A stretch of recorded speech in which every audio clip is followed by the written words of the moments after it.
इन तीन चीजों से स्त्रियों को सदैव दूर रहना चाहिए, नहीं तो उठानी पड़ती है परेशानी। जुलाई को हरियाली तीज है।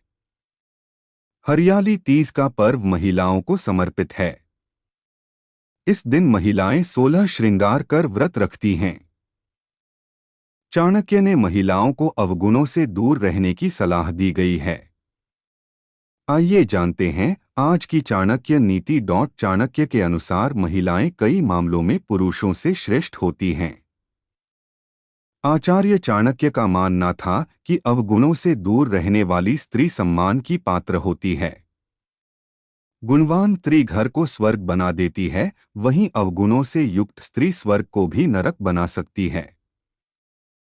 हमारे शास्त्रों में गुणवान स्त्री का वर्णन किया जाता है, क्योंकि गुणों से युक्त स्त्री ही घर की शोभा होती है। स्त्री को सम्मान, त्याग, करुणा और ममता का प्रतीक माना जाता है। चाणक्य के अनुसार गुणवान स्त्री कुल का गौरव बढ़ाने में सक्षम होती है। स्त्री को शक्ति का भी प्रतीक माना गया है। इसलिए स्त्रियों को अपनी क्षमताओं का पूर्ण ज्ञान होना बहुत ही जरूरी है। चाणक्य की चाणक्य नीति कहती है कि स्त्रियों को सदैव ही अवगुणों से दूर रहना चाहिए। अवगुणों से युक्त स्त्री स्वयं का जीवन तो नष्ट करती ही है, दूसरों को भी मुसीबतों में डाल देती है। इसलिए इन अवगुणों से हमेशा दूरी बनाकर रखना चाहिए। लालच का त्याग करें। चाणक्य नीति कहती है कि चाणक्य कई मुसीबतों की जड़ है। स्त्री में यह जब लालच की प्रवृत्ति आ जाए तो ये और भी खतरनाक स्थिति का निर्माण करती है। इसलिए लालच से स्त्रियों को हमेशा दूर रहना चाहिए। जो स्त्री लालच करती है, दूसरों की वस्तुओं को लालच भरी नजरों से देखती है, ऐसी स्त्री सदैव दुखी रहती है। सब कुछ होते हुए भी ऐसी स्त्री संतुष्ट नहीं होती है। अहंकार प्रसन्नता का नाश करता है। स्त्री को हमेशा प्रसन्नचित रहना चाहिए। प्रसन्न रहने से घर में सुख समृद्धि आती है। घर में सकारात्मक ऊर्जा का वास होता है। ऐसे घर को लक्ष्मी भी छोड़कर नहीं जाती हैं। वहीं जब स्त्री में अहंकार आ जाता है और इसका प्रदर्शन जब दूसरों को नीचा दिखाने के लिए किया जाने लगता है, तो ये और भी अधिक घातक हो जाता है।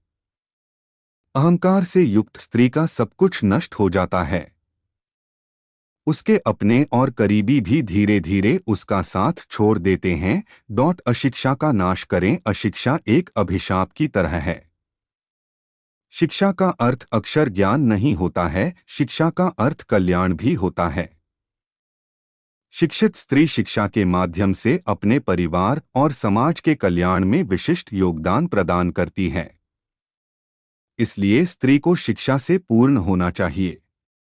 शिक्षित स्त्री अच्छे और बुरे का भेद कर सकती है। अपने परिवार की रक्षा करने में सक्षम होती है।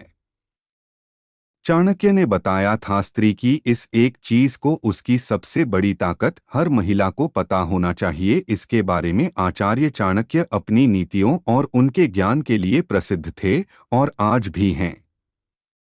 कई लोग चाणक्य की नीतियों को अपने जीवन में उतारकर सफलता पा रहे हैं। चाणक्य, जो कि एक महान शिक्षाविद थे, साथ ही बेहतरीन अर्थशास्त्री भी, उन्होंने स्त्रियों पर कई तरह की बातें कही थीं, जिनमें से एक बात जो हर महिला को जाननी चाहिए वह है उनकी ताकत के बारे में। एक श्लोक के जरिए आचार्य चाणक्य ने ये बताया था कि अगर स्त्री चाहे तो वह सब कुछ पा सकती है या कर सकती है जिसकी उसने चाह की है। आचार्य चाणक्य ने बताया कि स्त्री को कमजोर समझना आपकी भूल है, क्योंकि अगर स्त्री को अपनी ताकत का पता चल जाए तो वो बड़े से बड़ा कार्य भी आसानी से कर सकती है। आइए जानते हैं कि कौन सा है ये श्लोक और इसके जरिए आचार्य चाणक्य क्या बताना चाहते थे। आचार्य चाणक्य कहते हैं कि राजा की ताकत उसकी भुजाओं में होती है। एक ब्राह्मण की ताकत उसके ज्ञान और स्त्री की शक्ति उसकी सुंदरता और वाणी में होती है। चाणक्य इस श्लोक के जरिए कहते हैं कि राजा उसका काम प्रजा की रक्षा करना होता है। ऐसे में राजा का बलशाली या बाहुबली होना जरूरी होता है। जो राजा ताकतवर होता है वह अपने राज्य की जनता और दुश्मनों को संभालना जानता है। इसी तरह ब्राह्मण की पहचान उसके ज्ञान से की जाती है। ब्राह्मण की असली ताकत उसका ज्ञान होता है। जिसके पास ज्ञान होता है उसे समाज में मान सम्मान प्राप्त होता है। वह अपनी बौद्धिक क्षमता से सामने वालों को समझा सकता है। चाणक्य आगे कहते हैं कि स्त्री की खूबसूरती और मधुर वाणी ही उसकी ताकत होते हैं।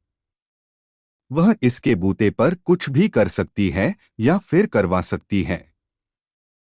इसीलिए कहा जाता है कि स्त्री को हमेशा अपनी वाणी का इस्तेमाल हमेशा अच्छे कार्यों के लिए करना चाहिए। हर महिला खूबसूरत होती है और उनकी यह खूबसूरती उनके अंदर छिपे गुणों के कारण आती है। महिला यदि अपने अंदर छिपी इस सुंदरता को जान ले तो वह अत्यंत ताकतवर बन सकती है।